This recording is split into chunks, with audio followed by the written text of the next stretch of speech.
What's cracking, guys? Omar Isaf here, back with another video. I guess we gotta do it.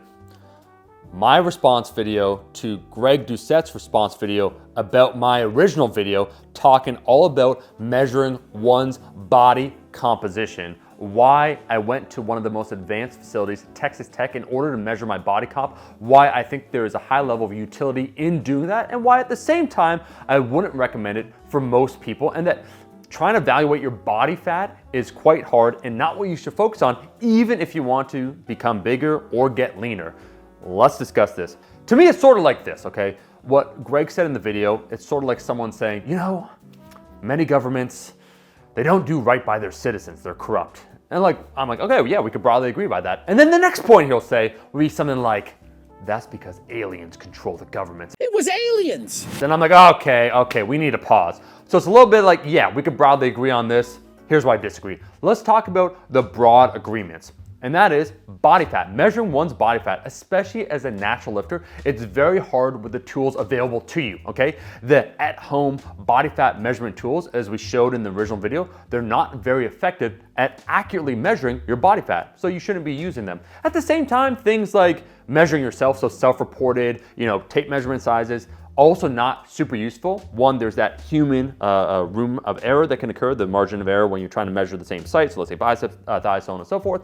But also, if you're scaling up in weight, how much is actual muscle mass and how much is just the combination of weight being gained? In other words, is it a bicep? Is it a fat set? What's going on there? For natural lifters, there's certain ranges like 13 to 18% body fat where you kind of look similar. Let's say 18 to 22 or 23% body fat, where it's very hard to evaluate. You can't use photos, the lighting conditions. It's very hard to determine what's going on. Think about it. At the most competitive level, if you're like a natural bodybuilder, right? So Eric Helms, who recently competed, he's not trying to think to himself, what's my current level of body fat as they lean down?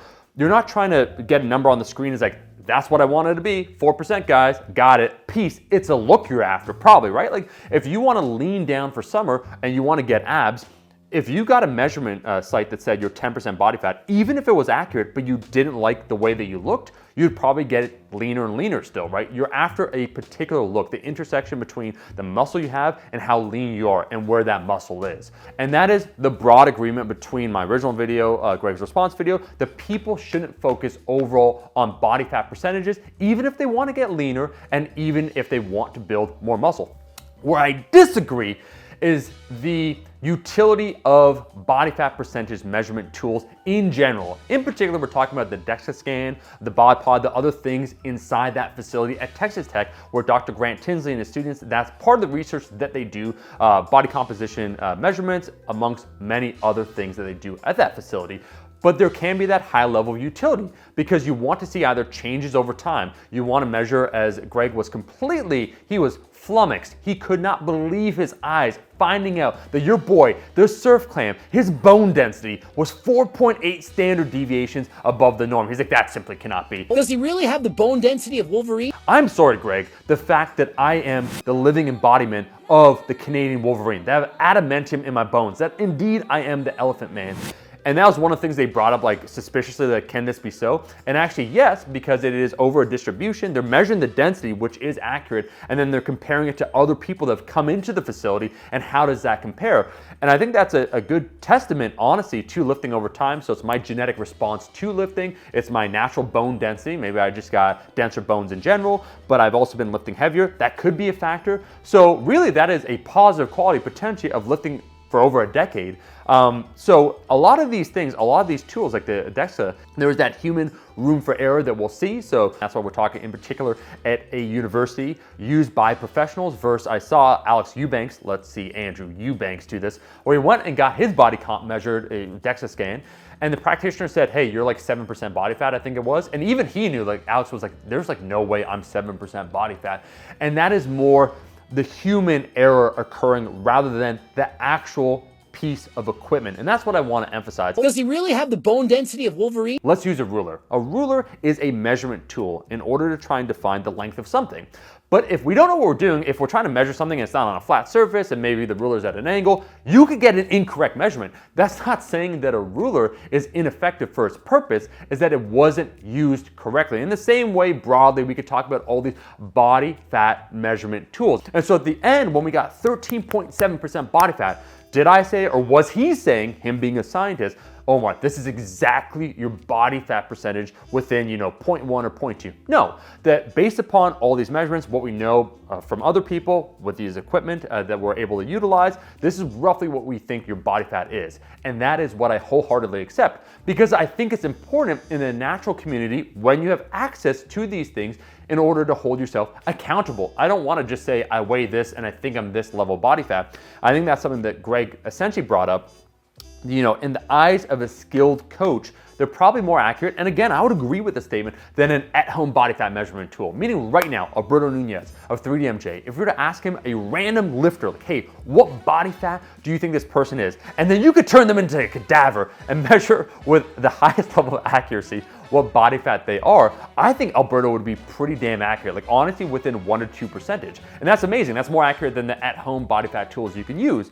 But not everyone has access to an expert. It actually is hard sometimes, especially as you get softer and softer, higher level body fat. Greg noted, he's like, I think Omar has more than 3% body fat in his legs than Eric, but I wasn't posing next to Eric. Eric was posed, I wasn't posed, and that's where this variance, this room for error can really be magnified over time and can become a problem, and why we want to use these tools instead of a human, which always has a subjective element to it. And that's why I said for the natural community, anyone that has, let's say, like over 100,000 subscribers that's interested in getting their body fat measured, they can contact, Dr. Grant Tinsley. I would pay, that's what I said, not that Grant's gonna say, no, you have less than 100,000 subscribers. But me, like, I would pay if you wanna go ahead and get evaluated, because I think it could be very powerful for the community, especially people that are making progress, to go there a year from now and see how they are doing.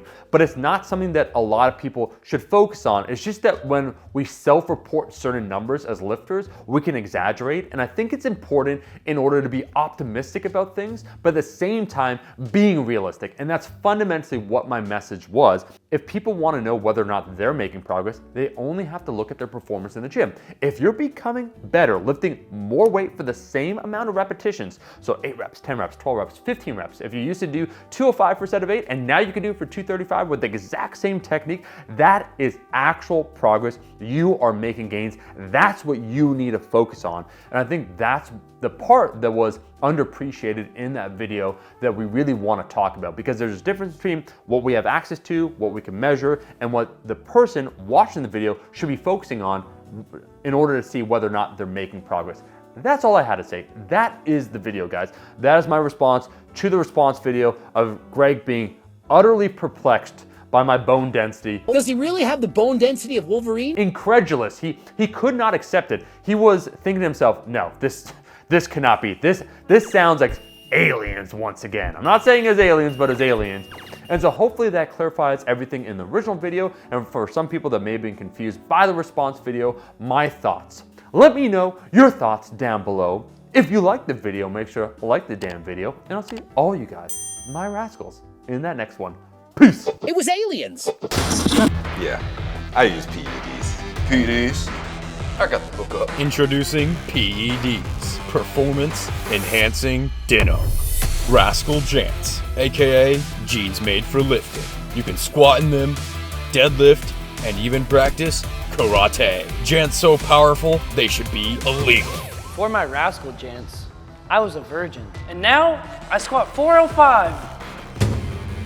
Rascal Jants come in 4 stylish colors: Pale Thunder, Blue Steel, Concrete Gray, and Midnight Magic.